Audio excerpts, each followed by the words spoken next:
nos levantar por todo o Brasil, a pregar sem descansar nosso Rei gentil. Vamos, missionários, ser todos nós, transmitindo com prazer de Deus a voz. Avante, pois, e sem parar, o Evangelho anunciar, o Evangelho quadrangular de Deus, o nosso eterno Pai. Pois Cristo salva o pecador, para que seja um bom cristão. Curar também a sua dor, qualquer doença ou aflição. Com seu poder rebatizar, do céu virá pra nos levar. E com ele nós havemos sempre de reinar.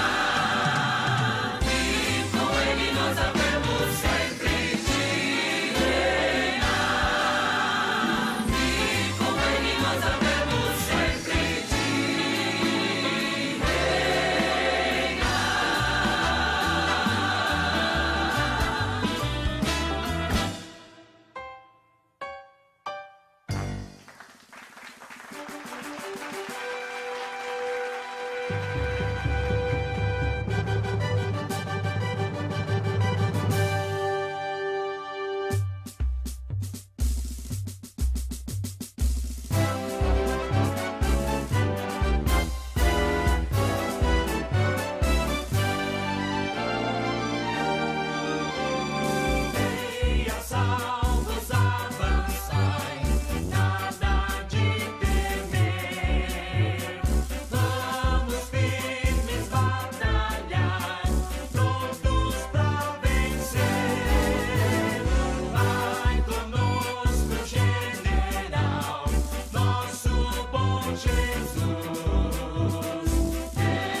Rei a salvos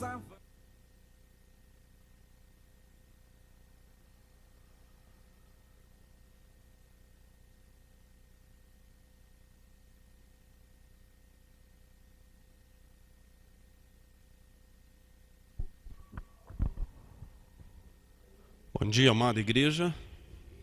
Que a graça e a paz do nosso Senhor Jesus Cristo esteja em cada coração. Amém? Graças a Deus por mais uma oportunidade que nós temos de estarmos na presença dEle. É maravilhoso começar um domingo, o dia do Senhor, como nós estamos começando nesta manhã. Primeiramente agradecendo e buscando a presença gloriosa, buscando aquilo que Deus tem preparado para nós, para os nossos corações nesta manhã. Gostaria que você pode acompanhar aqui, ou se você quiser abrir sua Bíblia, lá no Salmo de número 23.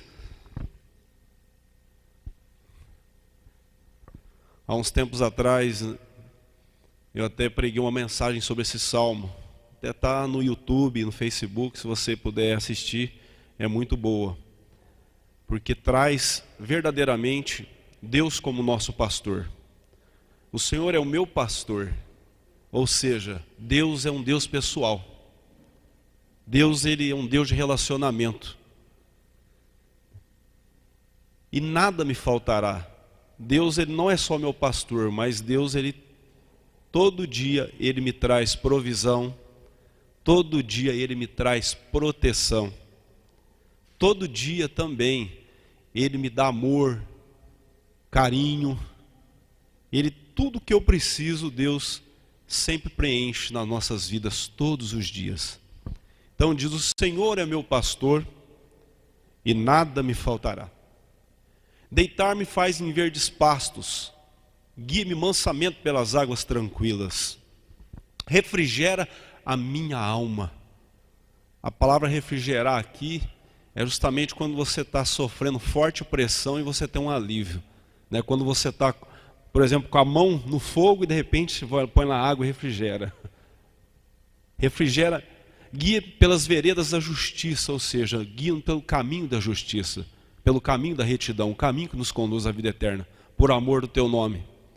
E aí a promessa da proteção: ainda que eu andasse pelo vale da sombra da morte, mal algum não temeria, pois tu estás comigo. A tua vara e o teu cajado me consolam.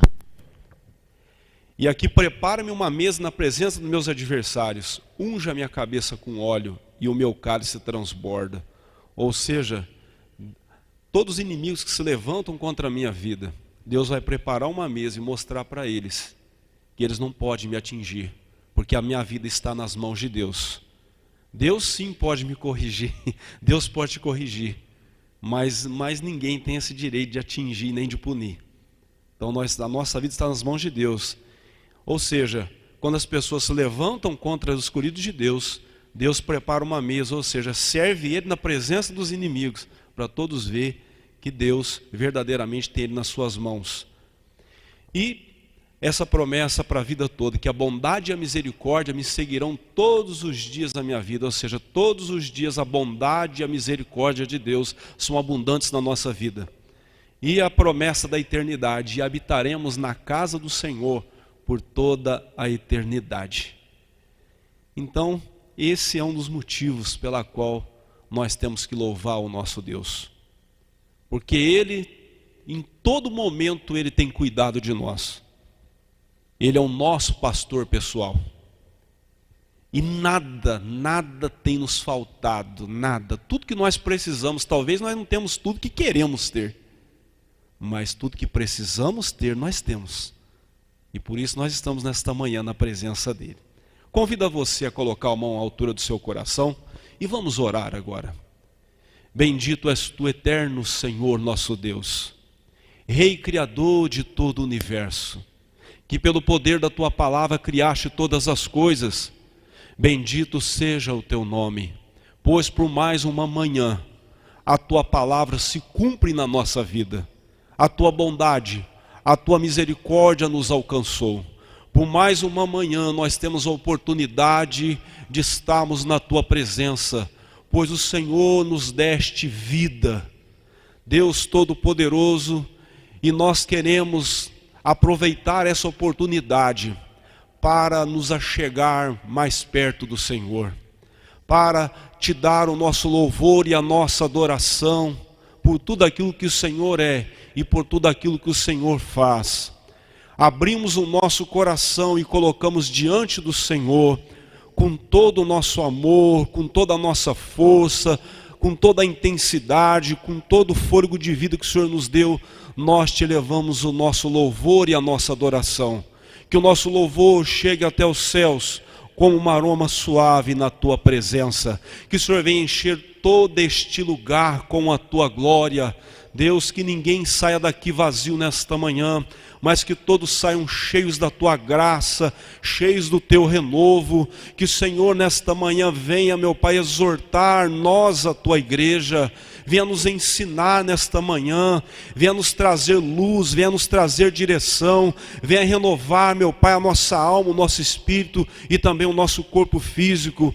Tudo isso para que o teu nome seja glorificado desde hoje para todo sempre. Amém. Você pode aplaudir o Senhor. Gostaria também de agradecer e saudar todos aqueles que estão nos assistindo pelas redes sociais. Eu tenho certeza que Deus tem uma bênção especial para vocês também, para a tua casa e para a tua família. Fique em sintonia, porque Deus tem algo maravilhoso nesta manhã, para nós e para vocês também. Amém? Queridos, eu convido a você a estar louvando ao Senhor comigo nesta manhã. Davi disse assim, que tudo que se deve guardar, né, nos livros de Provérbios, guarda o teu coração. Porque o nosso coração, ele pode ser uma bênção, mas também ele pode nos levar ao engano. Então nós temos que guardar o nosso coração. Guardar do quê? De tudo aquilo que é ruim, de tudo aquilo que não provém de Deus. Então nós temos que todos os dias, assim como Davi, ó Senhor, cria em mim, né, um coração puro e renova em mim um espírito reto. E nós vamos louvar o Senhor nesta manhã, pedindo para Ele um coração assim como o dele. Amém?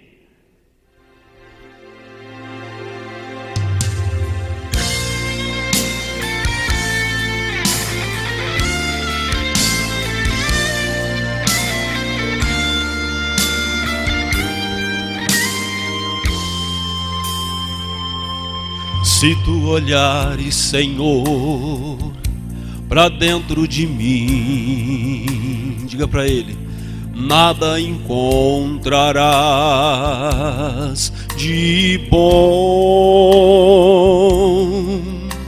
mas um desejo eu tenho de ser transformado. Preciso tanto do teu perdão.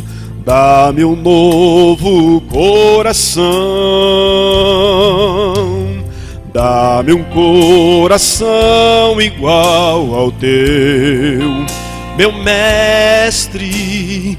Dá-me um coração igual ao teu, coração disposto a obedecer, cumprir todo o teu querer. Dá-me um coração igual ao teu.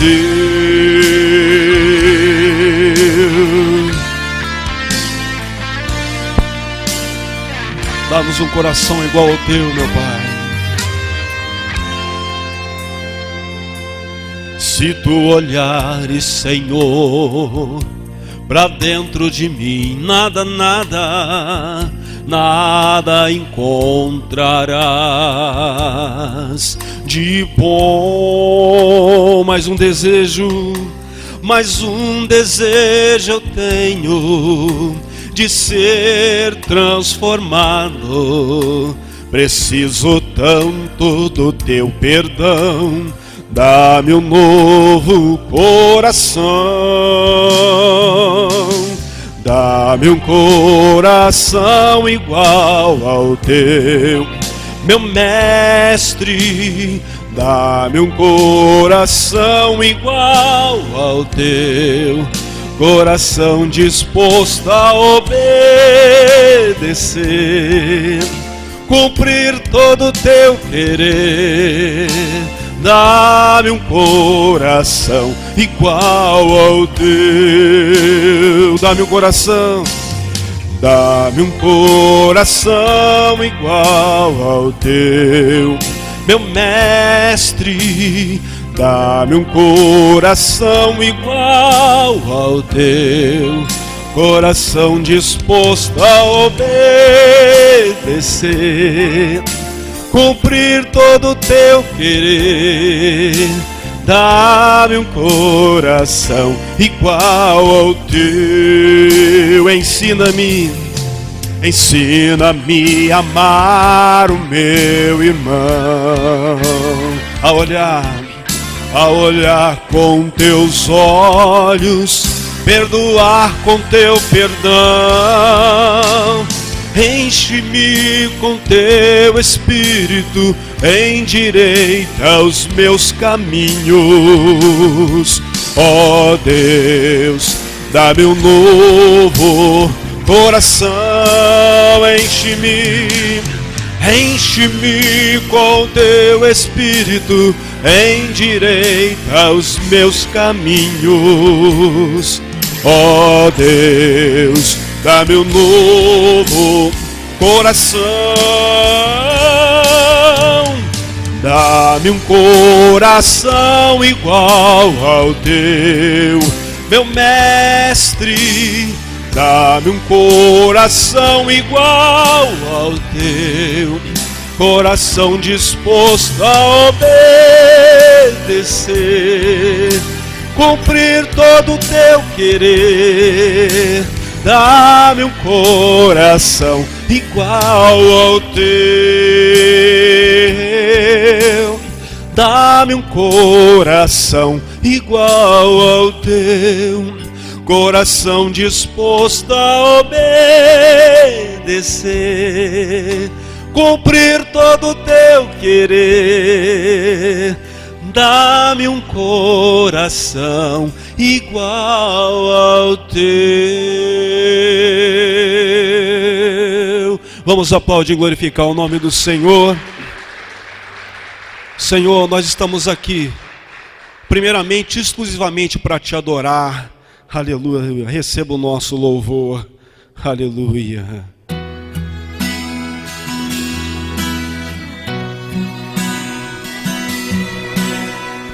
Tu és a razão da nossa vida, Senhor. Tu és o ar que nós respiramos. Tu és o nosso fôlego de vida, Pai. Por isso nós te adoramos com toda a nossa força.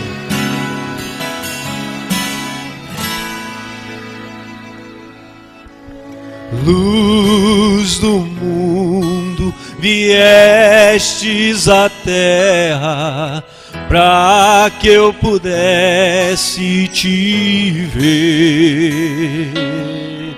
Tua beleza me leva a adorar-te, quero contigo viver.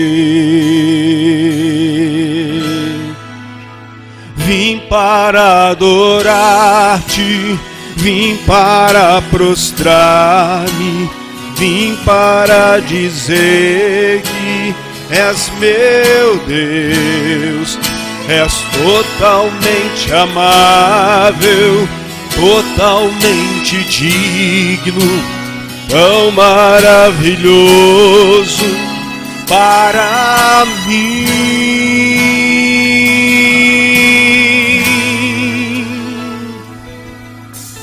Eterno Rei, exaltado nas alturas, glorioso no céu.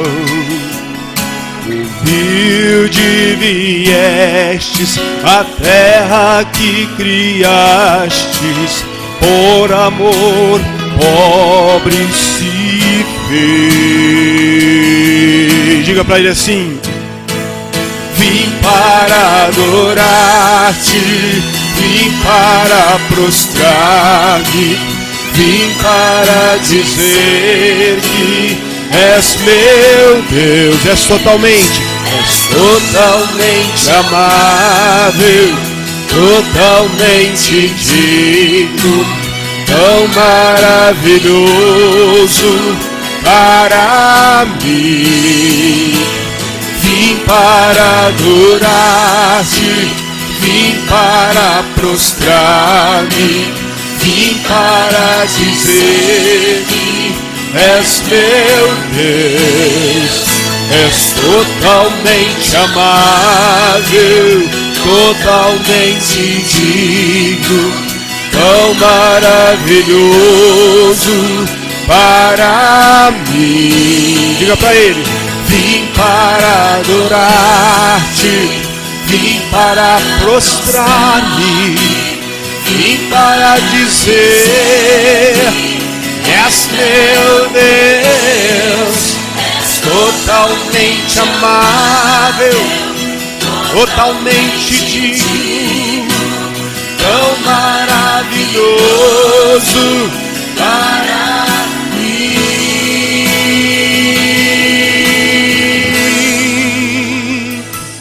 Eu nunca saberei o preço dos meus pecados lá na cruz. Eu nunca saberei o preço dos meus pecados lá na cruz. Eu nunca saberei o preço dos meus pecados lá na cruz. Eu nunca saberei o preço dos meus pecados lá na cruz. Vim para prostrar-me, vim para dizer que és meu Deus, és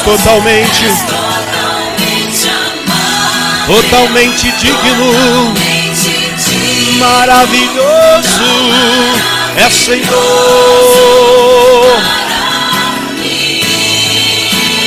Vim para adorar-te, vim para prostrar-me, vim para dizer que és meu Deus, és totalmente amável, totalmente digno, tão maravilhoso para mim. Começa a louvar e glorificar o nome do Senhor, aplaudindo Ele. Aleluia. Glórias nós te damos, ó Deus Todo-Poderoso. Nesse momento eu quero que você abra a tua Bíblia. Lá no último livro da Bíblia, de Apocalipse. Lá no capítulo 2. E nós vamos ler do verso de número 1 até o verso de número 7. Apocalipse, capítulo 2, verso de número 1 até o verso de número 7.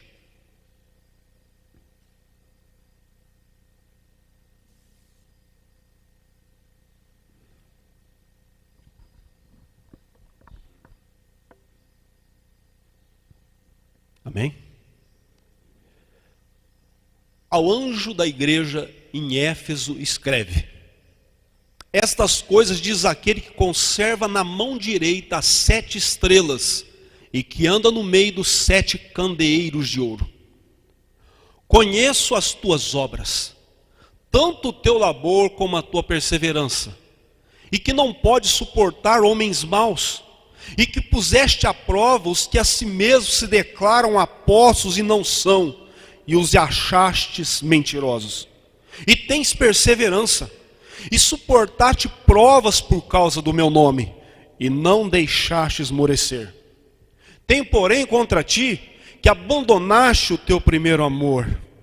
Lembra-te, pois, de onde caíste, arrepende-te, volta à prática das primeiras obras.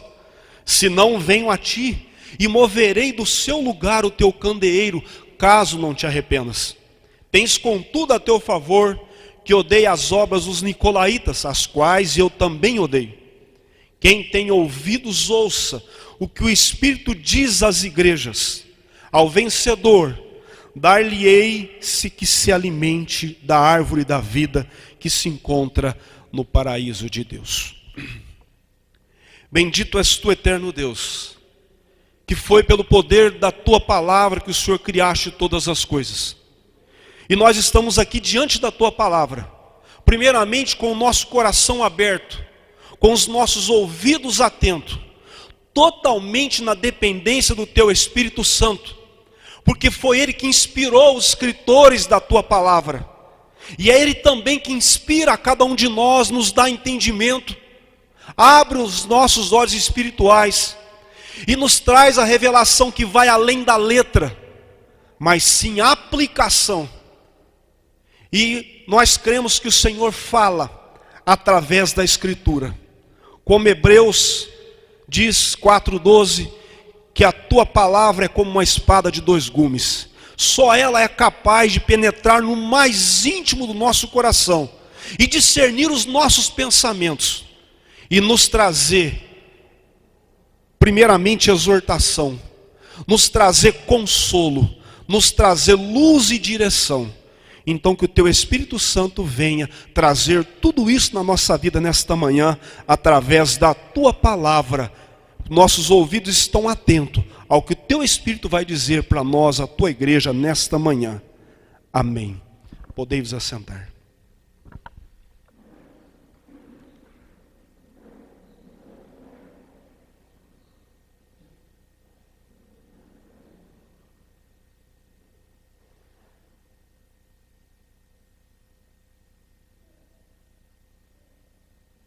Querido, eu gostaria de te levar para que você possa entender de forma clara a palavra, ao cenário em que Jesus manda as 7 cartas para as igrejas da Ásia Menor, a qual o apóstolo João era pastor antes de ser preso e levado para a ilha de Patmos. No ano de 54 depois de Cristo, se ascende ao trono de Roma um imperador chamado Nero, com apenas 17 anos de idade, filho de Agripina, parente de Calígula. Ele assume o trono.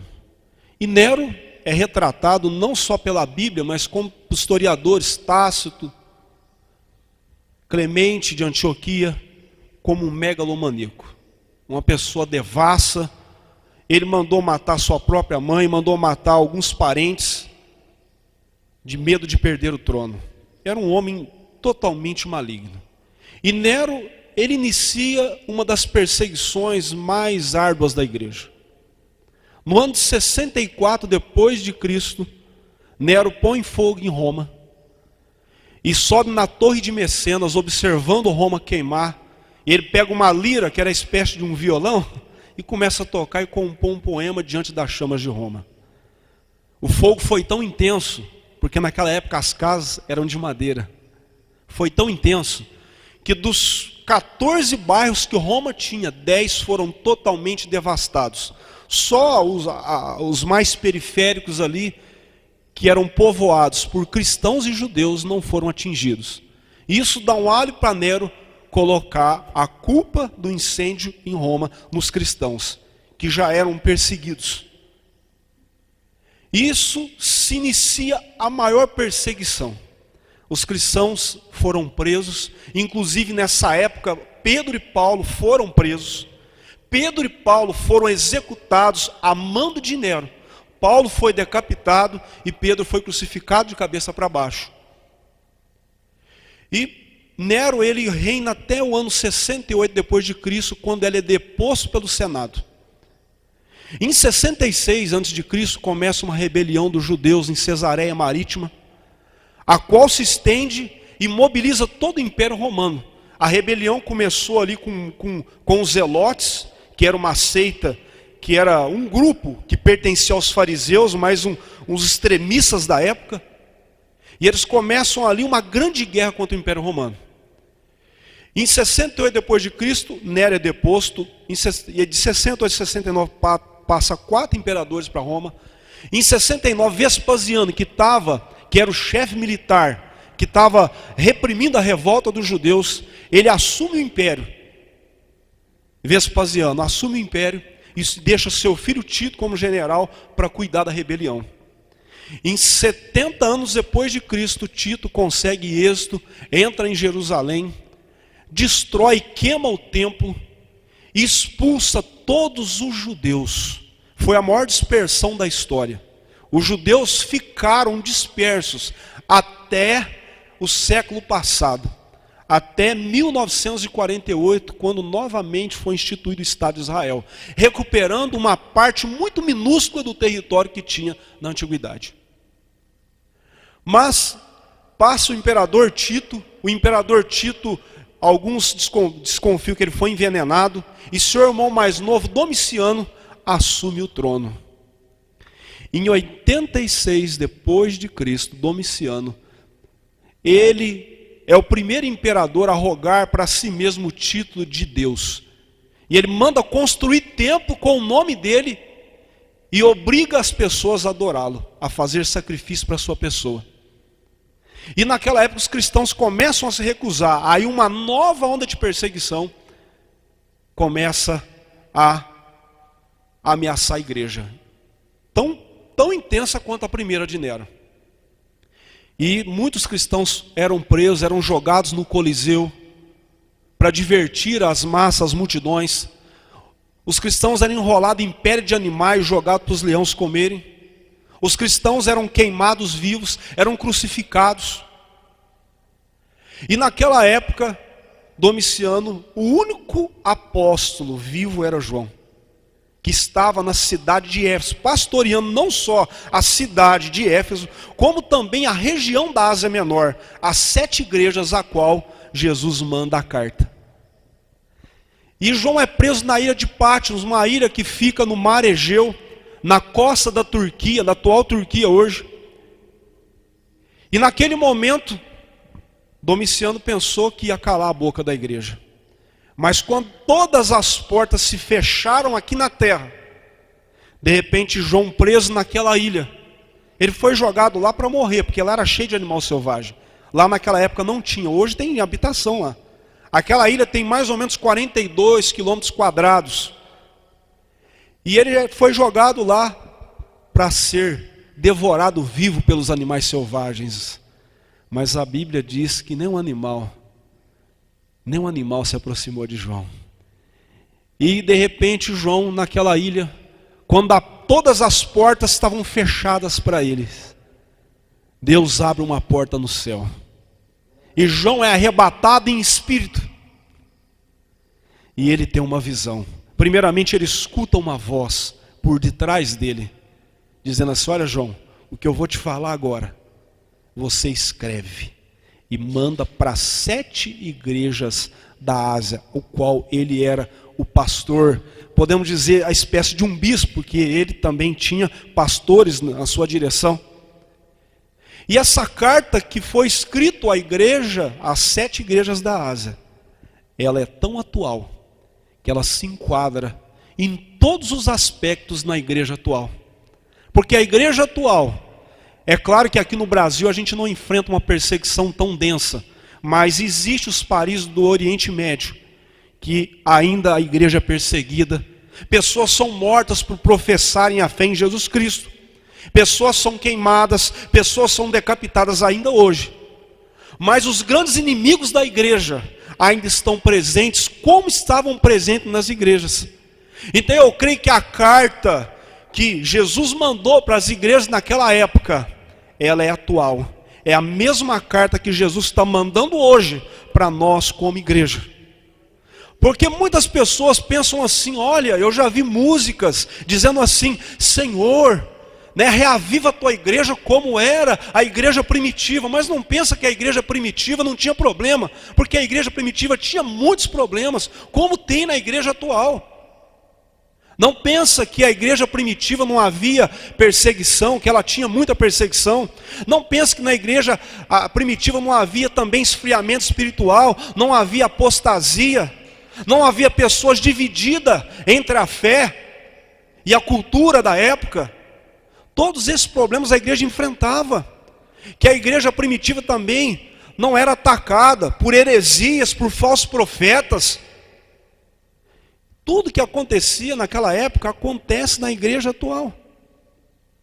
E João, ele começa relatando, né, a sua visão. Ele fala, eu, João, irmão vosso companheiro na tribulação, no reino, na perseverança, me achei na ilha de Pátimo. Por quê? Por causa da palavra de Deus. E ele ouve uma voz por detrás, uma voz como um som de trombeta. E a voz dizia para ele, o que vê, escreve e manda às 7 igrejas. Éfeso, Esmirna, Pérgamo, Tiatira, Sardes, Filadélfia e Laodiceia. E ele fala que quando ele voltou para ver quem falava com ele, ele viu, eu vou até tomar licença aqui do pastor, ele viu uma peça dessa aqui, ó, um candeeiro. Você está vendo que esse candeeiro aqui, ele tem 7 hastes. E esse candeeiro é representado a igreja. E ele veio entre o meio candeeiro, assim que vocês estão me vendo, no meio do candeeiro ele viu um homem.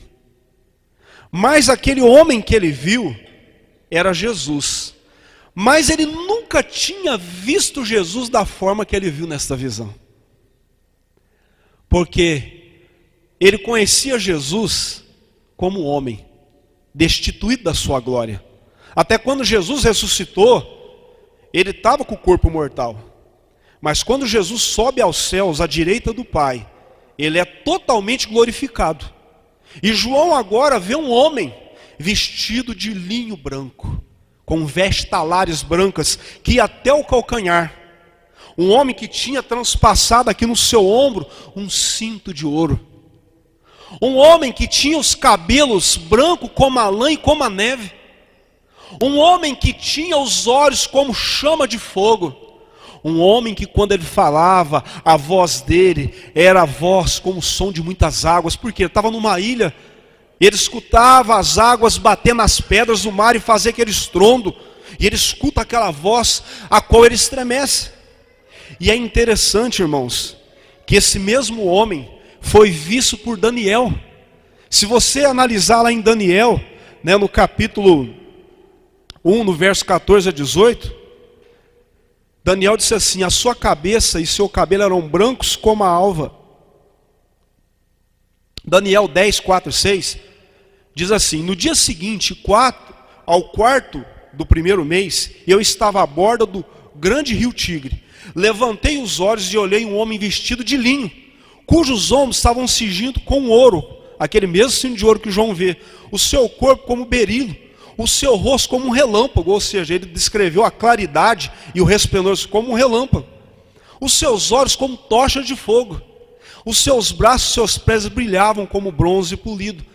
A mesma visão, e olha que o homem falou para ele, a mesma coisa que falou para João, e o homem diz para Daniel, escreve estas coisas e registra num livro. Porque essas coisas vão acontecer num tempo bem distante. E é o mesmo homem que pede para Daniel registrar e escrever, é o mesmo homem que pede para João registrar. E aqui nós entendemos, conforme Apocalipse 1:20, quando ele fala, escreve estas coisas que viste, as que são, as que hão de acontecer depois dessas. Quanto ao mistério das 7 estrelas que viste na minha mão direita e os 7 candeeiros de ouro, as 7 estrelas são os anjos da igreja e os 7 candeeiros são as 7 igrejas. O que Jesus quis dizer? Que tanto a igreja, quem que é os anjos da igreja? Anjo, ângelos em grego, malach em hebraico significa mensageiro. É claro que tem 2 tipos de mensageiro. Tem os mensageiros celestiais, como o anjo Gabriel, né? como também é retratado o anjo Rafael, mas também tem os anjos, os mensageiros terrenos, os homens que são mensageiros. E aqui se trata aos líderes da igreja. Nota que essa carta foi dirigida à liderança da igreja, para que o líder lesse e também tomasse as providências diante da igreja de tudo que Jesus escreveu. Então significa, meu querido, que a igreja e a liderança da igreja está nas mãos do nosso Senhor Jesus Cristo. E ninguém consegue arrebatar. E se alguém, algum líder ou alguma igreja não obedece à palavra, ela é removida do seu lugar do candeeiro. Ela deixa de ser igreja. Eu dei uma mensagem aqui há uns tempos atrás dizendo a diferença da igreja invisível da igreja visível. A igreja invisível é aquela igreja que vai morar no céu. Não é restrita a uma denominação, a um local geográfico. São aqueles que são lavados e remidos pelo sangue de Jesus. Então a igreja sempre vai estar nas mãos de Jesus. E Jesus sempre vai estar no meio da igreja. Nota que João olha para trás e vê Jesus no meio do candeeiro. Então Jesus está presente aqui, meu querido. E outra coisa, e Jesus começa essa carta. A primeira igreja que é endereçada ao anjo da igreja de Éfeso, que era a capital da Ásia Menor. A igreja de Éfeso era uma igreja que ficava na região central, numa das cidades mais importantes, porque ela era a passagem do Oriente para o Ocidente. Fica, perto da Grécia e da Turquia hoje. Éfeso era uma cidade muito conhecida, primeiramente porque ela tinha um templo lá, da deusa da fertilidade, chamava Diana, que era uma das 7 maravilhas do mundo, um dos templos mais bonitos do mundo. E era uma cidade muito idólatra, muito pagã. Então, meu querido, além disso, lá em Éfeso se estabeleceu muitos judeus. Só que Éfeso, ao mesmo tempo, dava liberdade para os judeus praticar a fé deles, desde que eles não atacassem a religião deles. Então os judeus tinham que ficar restrito ali na sua comunidade. Mas como os judeus não tinham interesse de ficar pregando a palavra, os judeus eram muito assim, eram muito nacionalistas, eles se preocupavam com o povo deles, mas não tinham interesse em pregar a mensagem. Para isso que Deus levantou os apóstolos, Então, aproximadamente 52 a.C., o apóstolo Paulo passa pela cidade de Éfeso, na sua segunda viagem missionária. Ele que estava acompanhado de outras 2 pessoas, Priscila e Áquila. Paulo entrou na sinagoga em Éfeso e começa a pregar. E assim, no começo, os judeus se interessaram pela palavra e deram espaço para Paulo. Tanto que você pode ver lá, em Atos capítulo 18, que Paulo ele tinha que ir para Jerusalém, e os judeus, não, fica mais um pouquinho, a gente quer ouvir mais essa palavra. Mas Paulo ele vai para Jerusalém e deixa lá Priscila e Áquila. E eles permaneceram em Éfeso. Pouco tempo depois acabaram conhecendo um Apolo chamado Judeu, de Alexandria, que também era amigo desse casal. O apóstolo Paulo anunciou o evangelho a Apolo e depois se tornou um valoroso pregador das boas novas. Mais tarde, Paulo retorna a Éfeso. Ele acabou encontrando alguns discípulos de João Batista lá, que não conheciam o batismo do Espírito Santo. Paulo ensinou para eles acerca do batismo do Espírito Santo, conforme está lá em Atos capítulo 19. E depois Paulo pregou com ousadia durante 3 meses naquela cidade. Foi nessa época que os judeus levantaram uma grande perseguição, a ponto de Paulo ter que sair de lá às pressas para não ser morto. Mas Paulo deixou Timóteo e deixou algumas pessoas, além de Priscila e Áquila. Mas o apóstolo Paulo continuou trabalhando em Éfeso por quase 3 anos. A Bíblia diz que pelas mãos de Paulo, Deus fazia muitas maravilhas. E aquela cidade experimenta um verdadeiro avivamento, de tal ponto que aquelas pessoas que praticavam magia, porque ela é uma cidade que tinha muitos livros de magia, muitos encantamentos. Até recentemente foi achado, numa escavação arqueológica, foi escavado lá, onde era a antiga cidade de Éfeso, e acharam uma biblioteca com muitos livros de encantamento e magia negra, desde aquela época.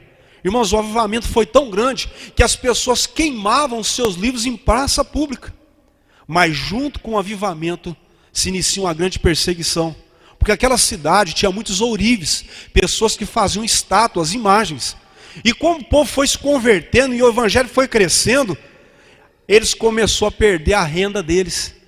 E um homem chamado Demétrio, ele se inicia um grande tumulto. E Paulo tem que sair novamente corrido da cidade de Éfeso. Entre 60 e 63, o apóstolo Paulo escreve uma carta para a cidade de Éfeso. E o objetivo da carta foi para ensiná-los a ser o significado maravilhoso de ser igreja. Parece que essa carta não ficou restrita somente à igreja de Éfeso, mas também foi distribuída às igrejas circunvizinhas também. Mas o tempo passou, e uma nova geração surgiu em Éfeso. E foi essa nova geração a qual o Senhor Jesus escreve, através de João, essa carta. A carta à igreja de Éfeso é registrada no livro de Apocalipse, com a data provavelmente entre 90, a 95 depois de Cristo. A carta de Éfeso, ela foi escrevida mais ou menos 40 anos depois da igreja ter sido fundada. E a carta de Éfeso começa no texto que nós lemos, Apocalipse 2:1. Ao anjo da igreja de Éfeso ele escreve estas coisas: aquele que tem o quê? O domínio da igreja nas suas mãos e o domínio dos mensageiros dele nas suas mãos. Então na carta, a igreja de Éfeso, o Senhor se apresenta como quê? Como o rei, como aquele que era, o que é, o que há de vir, aquele que nunca perde o domínio de nada na sua mão, aquele que nenhum dos seus planos é frustrado. Embora muitas vezes nós perdemos o controle das coisas, meus queridos, embora hoje a igreja não está totalmente no domínio dos seus líderes, mas a igreja sempre vai estar no domínio das mãos de Jesus. Pois a igreja só é igreja quando realmente ela é sujeita às palavras do nosso Senhor Jesus Cristo. Então na carta à igreja de Éfeso, o Senhor Jesus se apresenta como Cristo. E ele serviu, ele segurou os crentes de Éfeso, que ele tem o comando e as rédeas da igreja na sua mão. E o que ele fala, irmão? Depois dessa saudação e designação de Cristo, o que ele faz? Primeiro ele traz o quê? Um elogio. E o início da maioria das cartas que Jesus escreve, ele fala o seguinte para a igreja, o que ele fala para a nossa igreja hoje: conheço as tuas obras, tanto o seu labor como a tua perseverança. Então o que o Senhor Jesus diz para a igreja de Éfeso é o mesmo que ele diz para nós: eu conheço as tuas obras e também conheço as tuas lutas. Jesus conhece tudo o que a igreja está passando, tanto de forma coletiva, mas como também de forma pessoal, de forma particular. Porque cada um de nós, como igreja, além de travar a luta e o combate da fé, nós travamos a luta pessoal de cada um de nós. Todos nós passamos por lutas, provações, no seio da nossa família, talvez no nosso trabalho, na nossa vida financeira, na nossa vida física. Quantas vezes enfermidades se levantam contra a gente. Hoje nós vemos uma grande pandemia, que a qual o medo da pandemia, o estrago foi maior do que a própria pandemia, porque muitas pessoas estão acuadas, muitas pessoas perderam a esperança, muitas pessoas se esfriaram na fé, muitas pessoas estão com medo de vir à igreja, porque foram vítimas da desinformação. Mas qual o papel da igreja, meu querido? Essa igreja de Éfeso nos ensina grandes lições, porque diante de todos os problemas que elas passaram, no mesmo jeito que essa doença ameaça a vida das pessoas, aquelas pessoas da igreja de Éfeso tinham suas vidas ameaçadas todo dia, só por professar o evangelho. E hoje nós podemos professar o evangelho livremente, ninguém vai ameaçar nossa vida por isso. Mas aquela igreja, cada vez que alguém pregava, podia ser visto por alguma pessoa ligada ao Império Romano, podia ser preso e morto por causa do evangelho. Mas aquela igreja, ela conservou, ela foi perseverante.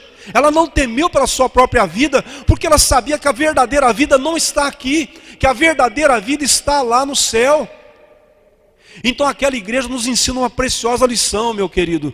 Não tenha medo de nada. Saiba que nós não estamos sujeitos a nenhuma doença. Sabe por quê? Porque a nossa vida está nas mãos de Jesus. Nós somos a igreja, nós estamos nas mãos dele. Nós só vamos partir dessa terra o dia que ele determinar. Não é o dia que o Covid determinar, não é o dia que nenhuma doença. Por quê, meus queridos? Eu não estou dizendo para você não tomar cuidado, não estou dizendo para você tentar Deus, não. Nós não podemos tentar Deus, a própria palavra dele diz para a gente fazer isso. Temos que tomar cuidado, temos que usar máscara, temos que manter o distanciamento social, mas nós não temos que ter medo, meu querido, porque nossa vida está nas mãos de Deus, é Ele que cuida de nós, é Ele. Deus não nos salvou, Deus não nos redimiu para perecer, meu querido. E nós só vamos o dia que for da vontade dele. Se Deus permitir que eu vá, é porque já eu cumpri o meu ministério aqui. Eu tenho como igreja ter essa confiança nele. Porque eu, quando entreguei minha vida para Jesus, meu querido, e você também, nós rompemos qualquer aliança com este mundo.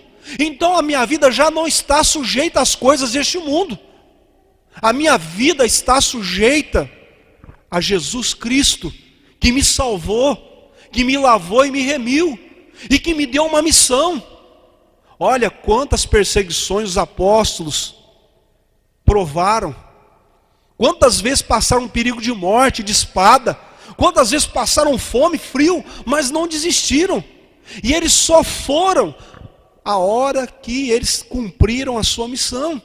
O apóstolo Paulo morreu decapitado, mas as suas últimas palavras foram: combati o bom combate, encerrei a carreira e guardei a minha fé. A minha fé não foi perdida por nenhuma luta que eu passei, nenhuma perseguição durante este mundo. Querido, guarda a tua fé no seu coração, persevera, porque aquele que te chamou é fiel para cumprir as promessas na sua vida. Não tenha medo. Não tenha medo de nenhuma doença. Não deixe que essa doença covarde você na fé, que essa doença te segure em casa. Irmão, aqui é um lugar mais seguro que você possa estar. É o lugar mais seguro, porque você está aqui na presença de um Deus que é fiel. Deus não vai te trazer aqui para te matar, não, meu querido. Deus vai te trazer aqui, pelo contrário, para ressuscitar. Quantas pessoas morreram na fé? Quantas pessoas estão mortas espiritualmente? Deus quer te trazer aqui para te renovar, para ressuscitar, para te livrar da frieza espiritual, meu querido. Então a igreja de Éfeso foi elogiada pelo Senhor Jesus por suas obras, pelo trabalho árduo, pela perseverança. Aqueles cristãos trabalhavam na causa do evangelho. E além disso, a igreja de Éfeso também era intolerante contra os homens perversos. A igreja punha à prova aqueles que se diziam apóstolos, ou seja, a igreja não engolia qualquer coisa. E quando está falando aqui da igreja, irmão, está falando, se referindo ao líder da igreja. Por quê, irmãos? Quem abre a porta aqui, para quem prega aqui nessa igreja, é o pastor Odair. Se eu estou pregando aqui, é porque ele abriu a porta para mim. Então, é claro que se eu começar a pregar heresia aqui, ele vai fechar a porta, porque é o dever dele. Então, o anjo da igreja de Éfeso não deixava qualquer um falar qualquer besteira, não. E quem se dizia apóstolo, ele provava, antes de colocar alguém para ver. Então, ele era empenhado. E não só, e o fruto disso que ele tinha uma igreja alicerçada na palavra, uma igreja ortodoxa, uma igreja que diante das tribulações ela não caiu. Por quê?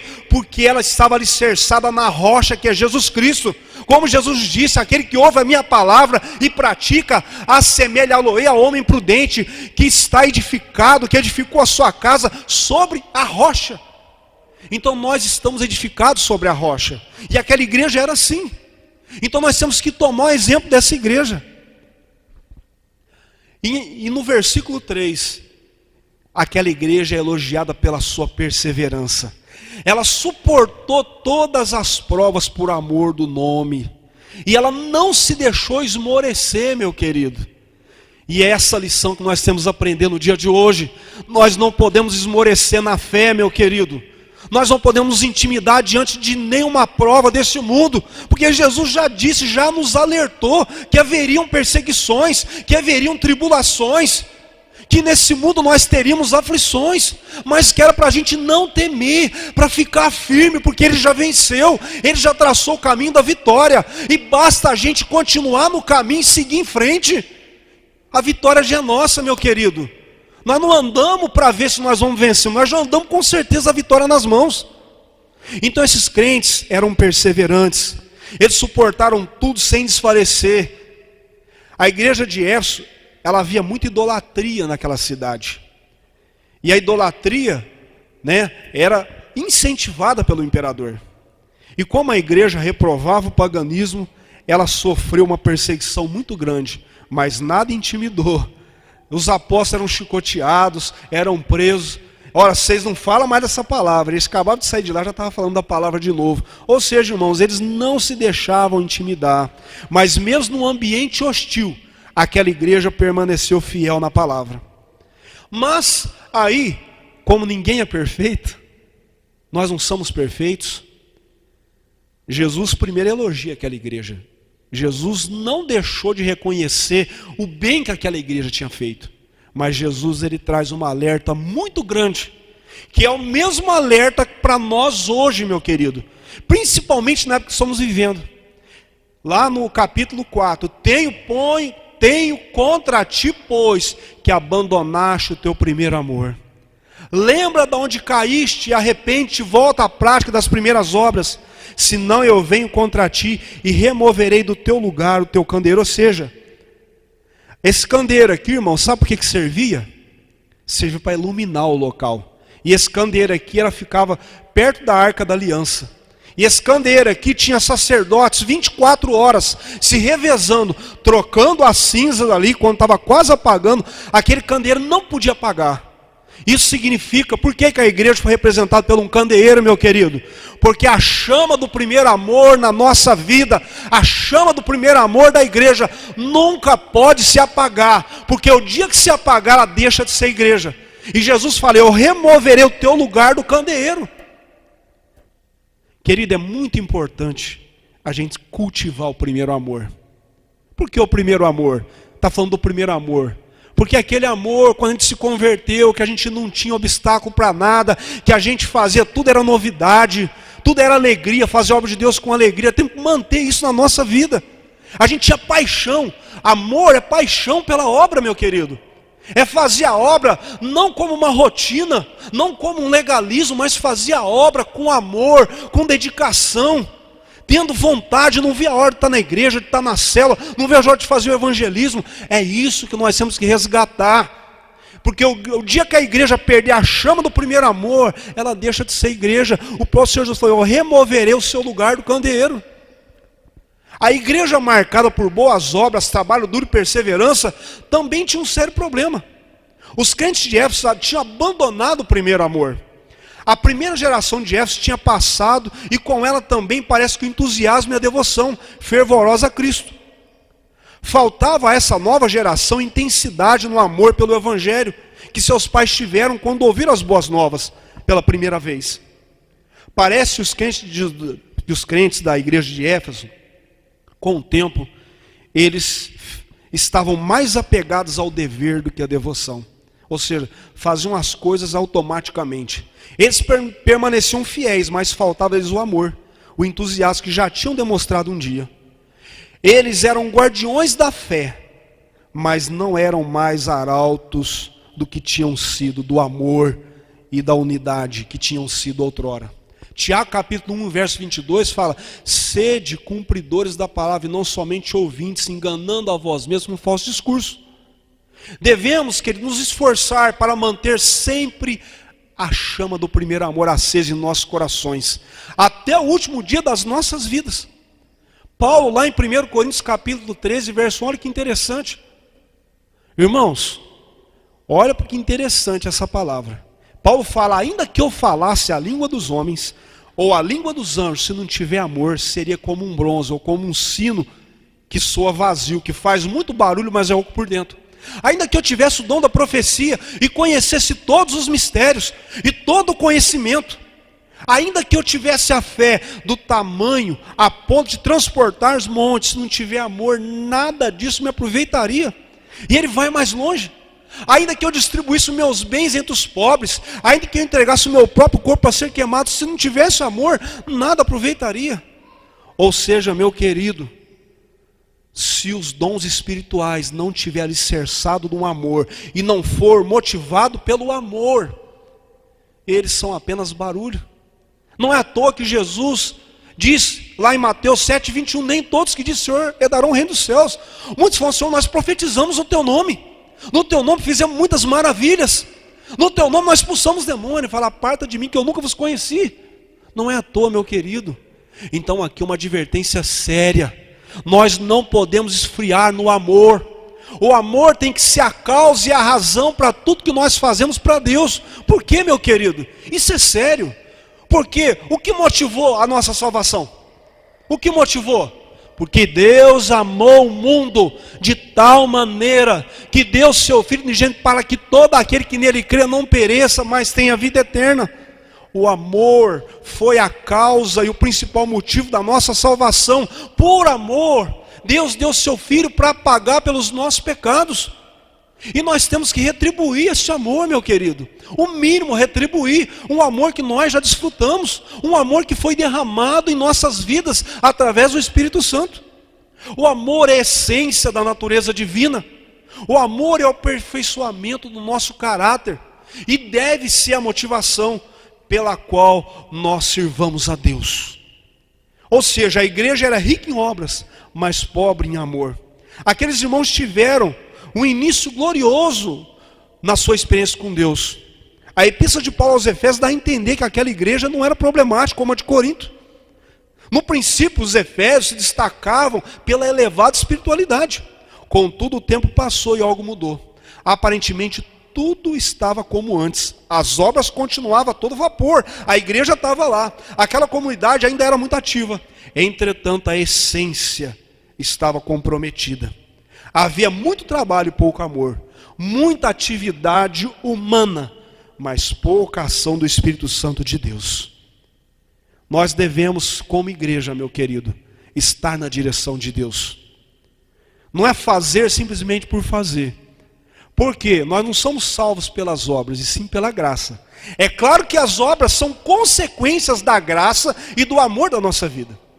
Então, nós temos que aprender a respeitar prioridades certas das coisas.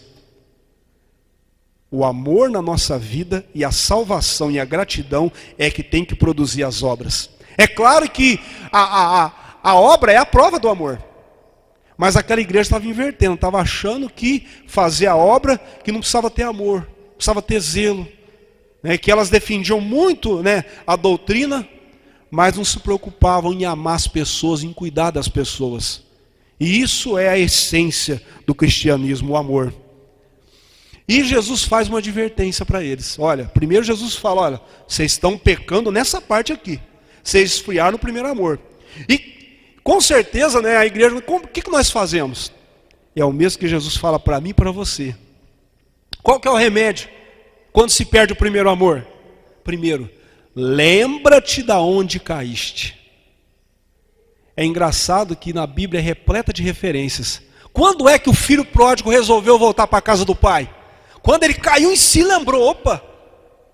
Ele lembrou que lá na casa do pai dele ele desfrutava de amor, de cuidado, de carinho.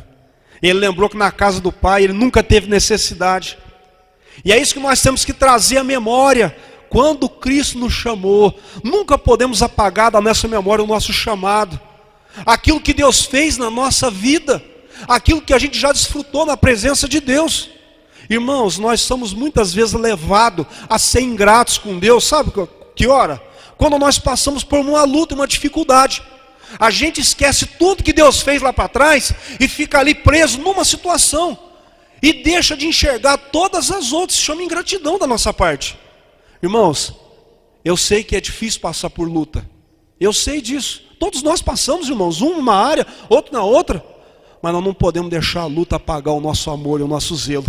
Nós não podemos deixar as lutas nos intimidar. Deixar que a gente desanime. Eu não vou fazer não. Por que Deus permitiu que eu estou passando por isso? Se Deus me amasse, Deus não permitiria eu passar por aquela ou por outra situação. Não, meu querido. É porque Deus nos ama que Ele permite que a gente passe. Porque Ele sabe que são através dessas situações que a gente aprende a ser humilde, que a gente aprende a reconhecer e lembrar e olhar para trás o quanto nós já desfrutamos da graça, das bênçãos de Deus na nossa vida. Lembrar que o nosso Deus, Ele é poderoso para fazer infinitamente mais do que nós pedimos. Quantas vezes nós provamos isso na nossa vida? Então nós temos que trazer em memória. Arrepende, ele disse, o arrependimento verdadeiro não é só na mente, envolve o que? O coração. Nós temos que aprender a sentir tristeza quando nós falhamos e voltar a praticar o que? As primeiras obras, quando a malícia não estava no nosso coração, quando tudo que nós fazíamos, não importava quem falasse, não importava se as pessoas criticassem, a gente ia lá e fazia. Hoje, por muito pouco, as pessoas deixam de fazer a obra de Deus, por um alar torto, pela uma palavra, as pessoas deixam de fazer e esquece que aquele que te chamou é maior do que todas as outras coisas, meu querido. Não esqueça que você está servindo a Deus, não é a homens, não. Nós temos que servir a homens no amor, no carinho, no cuidado, fazendo bem, né? Amando até aqueles que nos perseguem. Mas nós não podemos deixar que a palavra de nenhum homem venha nos encorajar, venha fazer a gente voltar para trás, meu querido. E nenhuma atitude venha causar tristeza no nosso coração a ponto que a gente perde a fé na igreja, perde a fé na instituição e volta para trás e deixa de fazer a obra de Deus, meu querido. Irmãos, a igreja não é lugar de gente perfeita e nunca vai ser, porque o lugar de gente perfeita é lá na glória, lá for aperfeiçoado. Irmão, sabe por que eu estou aqui? Sabe por que você está aqui? Não é porque eu sou perfeito, não. É porque justamente eu sou um cara cheio de defeito, cheio de falhas. E eu estou aqui porque eu reconheci isso na minha vida. Eu reconheci que eu preciso de Jesus na minha vida. Eu preciso de aperfeiçoamento. Então se eu estou aqui dentro é porque eu sei, eu tenho a consciência de que eu sou pecador e de que eu fui salvo pela graça. Pela graça. Então, irmão, nós não podemos esquecer disso. Lembra-te. Lembra o que foi? Onde você caiu, meu querido? Aonde foi que você parou, que você se esfriou no primeiro amor? Aonde foi que você se intimidou e deixou de fazer aquilo que Deus havia colocado no seu coração? Aonde foi? Por que aconteceu? Lembra, traz a memória, não só o teu chamado, mas aonde as coisas começou a definhar na sua vida? Qual a atitude que começou a provocar muitas vezes ruína na sua vida? Eu digo na sua vida espiritual, meu querido, porque a igreja, quando ela se intimida, quando ela deixa de pregar o evangelho, quando ela deixa de praticar o primeiro amor, ela está caminhando para a ruína, ela está caminhando para a apostasia. O que é apostasia? Voltar para trás, voltar lá para onde a gente saiu, de onde Jesus nos resgatou. Então, meu querido, ele diz o seguinte: olha, arrepende enquanto é tempo. Hoje, Deus, Jesus é perdão, Ele é graça, mas ao fechar nossos olhos nesta terra, a Bíblia diz que, lá em Hebreus 9, 27, porque ao homem está determinado morrer uma só vez, vindo depois disso o quê? O juízo. Hoje, Jesus é graça, hoje Jesus é perdão, mas amanhã Ele será o nosso juiz. Amanhã Jesus falar, olha, Ele vai colocar uns à direita, outros à sua esquerda, quando Ele estiver no seu trono, e Ele vai separar um dos outros. E uns Ele vai mandar entrar no reino da glória que foi preparado antes da fundação do mundo, enquanto outros, apartai-vos de mim para o lago de enxofre. Nós não podemos esquecer disso, meu querido. Então o amor, essa chama do amor, não pode apagar no nosso coração, meu querido.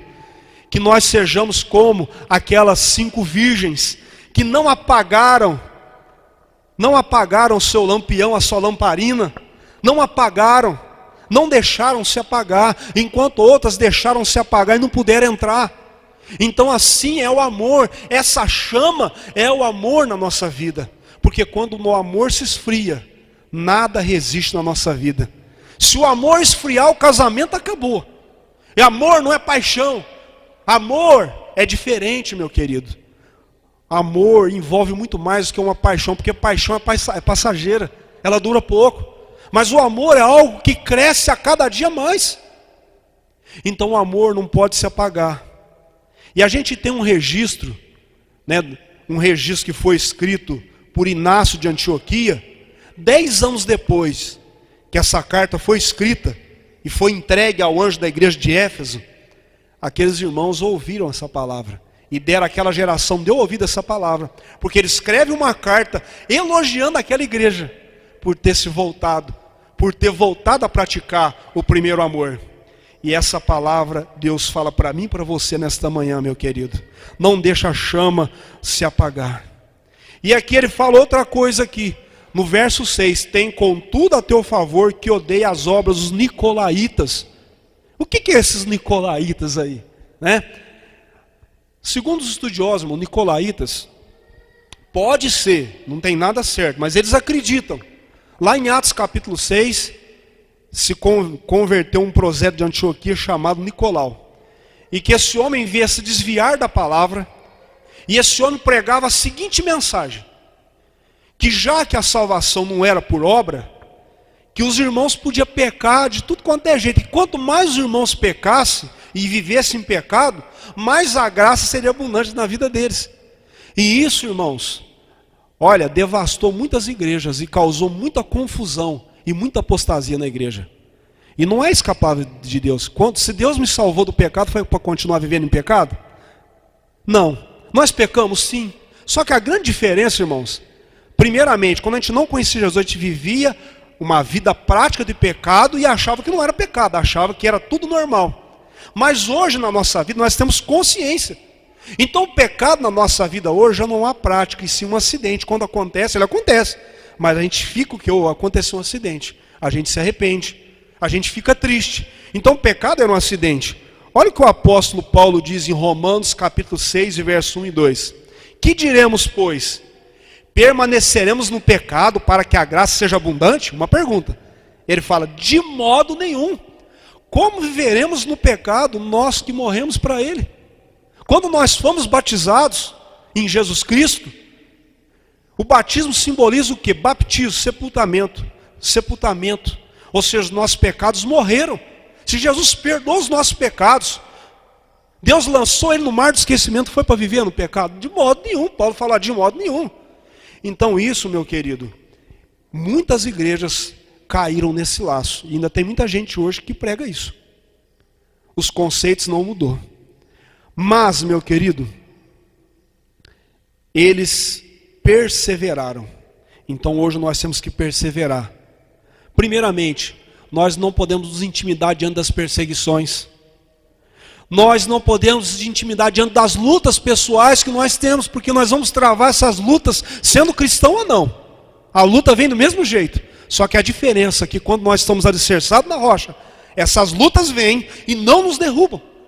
É como Jesus falou. Certa vez, irmãos, uma pessoa disse assim para mim, né? Olha, mas você vai na igreja, mas a tua vida, você passa a luta igual eu passo? Eu falo, justamente, isso é verdade. Eu passo luta igual você passa, que tem uma grande diferença. A diferença é só uma. Jesus disse lá em Mateus, capítulo 7, a partir do verso 23 em diante: aquele que ouve as minhas palavras e escuta, assemelha-o a um prudente que edificou sua casa sobre a rocha. Veio o vento, veio a tempestade, as águas se investiram contra aquela casa, mas não puderam derrubar. Mas e aquele que não guarda? O mesmo vento e a tempestade que veio para mim, vem para ele também. Mas o que acontece? Qual que é a grande diferença, irmãos? A grande diferença é que aquele que não está edificado sobre a rocha, a Bíblia diz, veio o vento, veio a tempestade, e aquela casa caiu, e grande foi a sua queda. É a diferença gritante da nossa vida. Às vezes as pessoas querem assimilar, não, que eu estou na igreja, eu não passo luta, não, irmãos, eu passo. Mas só que nenhuma dessas lutas vai me tirar do meu alvo, que é a salvação. E do meu alvo, que é cumprir a missão que Deus me deu até o fim. Enquanto nós estivermos aliançados com a palavra dele. Não é eu que me sustento, não.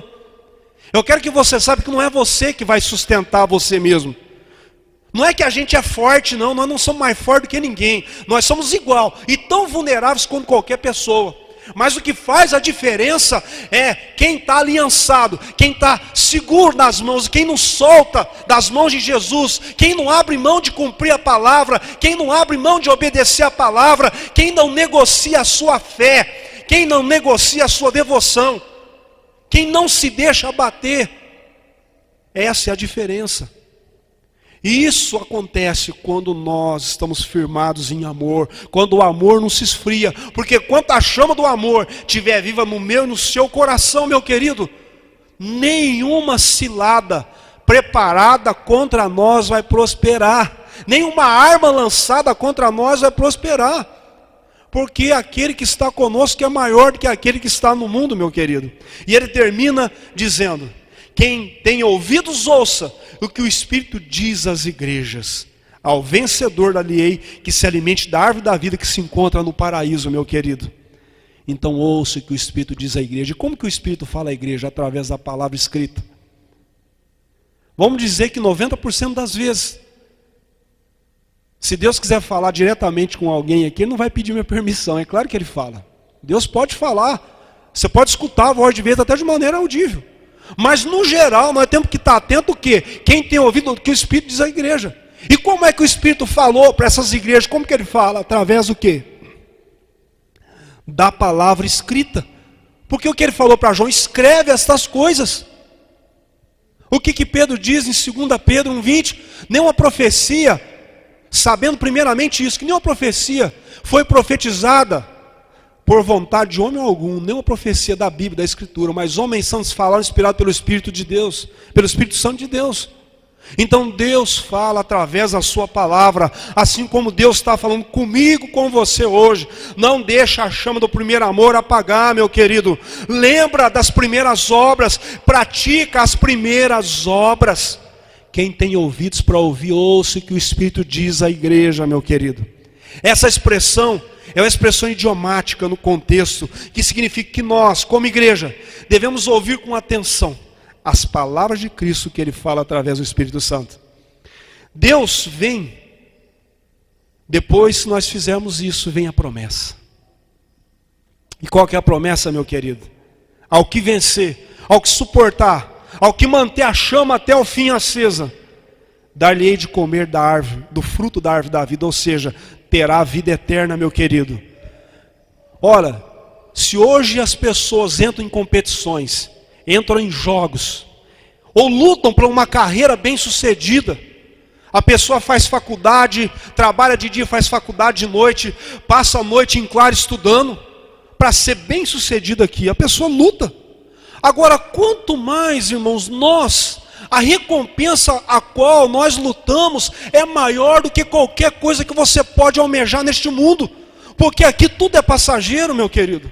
Aquilo pelo qual eu e você estamos lutando e temos que permanecer firme, é algo que nunca vai passar, que vai perdurar por toda a eternidade.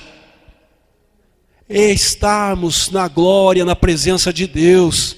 É viver eternamente, sem dor, sem choro, sem tristeza, sem decepção. Viver uma vida totalmente de alegria, de regozijo na presença de Deus. Viver num lugar que o nosso olho nunca viu, que o nosso coração nunca sentiu. Ouvir palavras direto do trono de Deus que o nosso ouvido nunca escutou. Então, para que isso aconteça, meu querido, eu e você temos que estar firme, meu querido.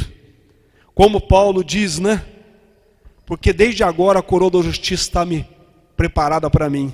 Ele reconheceu que aquele combate dele valeu a pena. Ele não se arrependeu nem um minuto de ter combatido e nem de estar morrendo por causa daquela causa. Mas ele, com todo orgulho, ele fala: olha, desde agora a coroa da justiça já está me esperando.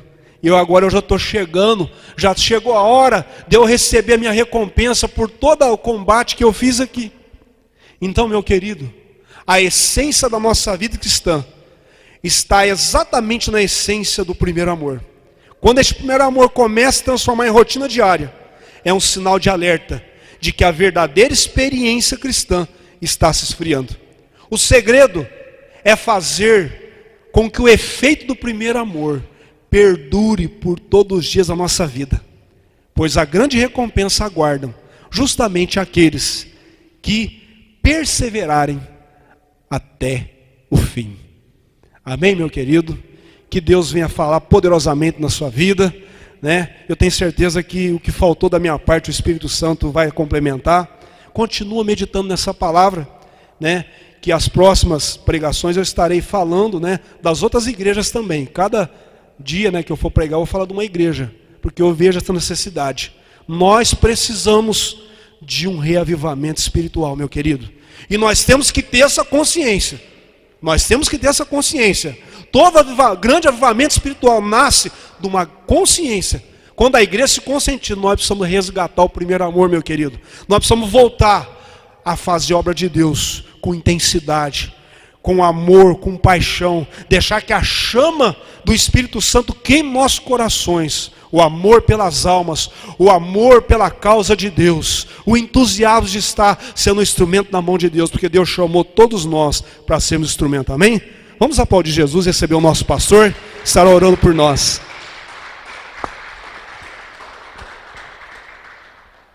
Bom dia, irmãos. Paz seja convosco. Vamos colocar de pé. Você que foi abençoado por esta palavra nesta manhã, no nome de Jesus, coloca a sua mão no seu coração nesta manhã. Você que ouviu a palavra do Senhor, a palavra que diz que devemos voltar ao primeiro amor, às primeiras obras. Quem tem ouvido, ouça o que o Espírito diz à igreja. Guarda esta palavra no seu coração, medita nela, de dia e de noite. Isso fará prosperar o seu caminho. Prosperar o seu caminho. Quando a gente ouve a palavra e coloca em prática na nossa vida, isso faz prosperar o nosso caminho. Fala com Deus nesta manhã. Talvez nesta manhã você precisa se arrepender de alguma coisa e voltar ao primeiro amor. Deixa o Espírito Santo de Deus fazer o que ninguém pode fazer. Deixa o Espírito Santo fluir, tocar aonde ninguém pode tocar. Nesta manhã, Senhor nosso Deus e nosso Pai, eu te exalto na beleza da tua santidade nesta manhã. Obrigado, meu Deus, pela tua palavra nesta manhã. Obrigado, meu Deus, por tudo que o Senhor tem feito, por tudo que o Senhor tem realizado, por tudo que o Senhor tem concretizado, meu Pai. Obrigado, meu Deus querido, porque grandes coisas o Senhor tem feito por nós, e por isso nós estamos alegres. Obrigado, Senhor Jesus, porque o Senhor é o cabeça desta igreja, e o Senhor é aquele que passeia no meio da igreja, e qual os teus anjos estão na palma das suas mãos. Obrigado, Senhor, porque o Senhor é poderoso para fazer infinitamente mais do que pedimos ou pensamos. E eu te peço nesta manhã, Senhor, que os céus se abram e que o Senhor comece a derramar nesta manhã, meu Pai, as mais ricas bênçãos sobre a tua igreja, as mais ricas bênçãos sobre o teu povo, as mais ricas bênçãos sobre os teus filhos. Nesta manhã, Senhor, meu Pai querido, Espírito Santo, entra no coração, na alma, tira toda tristeza, tira todo desânimo, tira todo fracasso, tira toda derrota, tira, meu Deus, toda opressão, toda depressão, arranca todo sentimento mau, todo sentimento negativo, arranca, Senhor, pelo poder do Espírito Santo nesta manhã, e que ninguém nesta manhã venha sair daqui da mesma maneira que entrou aqui nesta manhã, mas que possam sair daqui abençoados, fortalecidos, sustentados na força e na graça do seu poder nesta manhã. Pai, eu declaro as mais ricas bênçãos nesta manhã, de uma forma tremenda, poderosa, concisa e sobrenatural, em nome de Jesus, e que a bênção que enriquece, meu Pai, esteja sobre a vida da tua igreja nesta manhã, pelo poder do nome de Jesus Cristo. Amém, Senhor Jesus. Coloca a sua mão sobre a sua cabeça. Diga assim: Senhor meu Deus. Mais forte: Senhor meu Deus, em nome de Jesus Cristo, eu recebo a tua bênção. Abençoa a minha vida, abençoa a minha casa e abençoa a minha família. Amém. Você pode aplaudir o Senhor Jesus? A Ele a honra, a Ele a glória, e a Ele... Nada de temer, vamos firmes batalhar, prontos pra vencer.